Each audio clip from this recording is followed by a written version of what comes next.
2050年粵港澳大灣區已建成，腦機互聯超級城市群，城市運行高度依賴神經雲腦系統。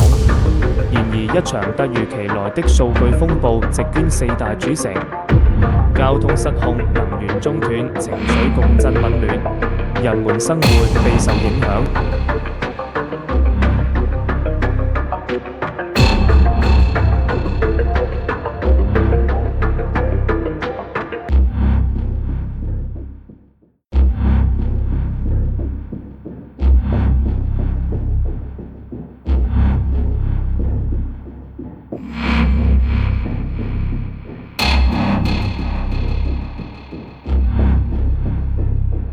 經排查，4個普通人被系統標記為潛在觸發點。他們是被選中的修復者，還是這場風暴的製造者？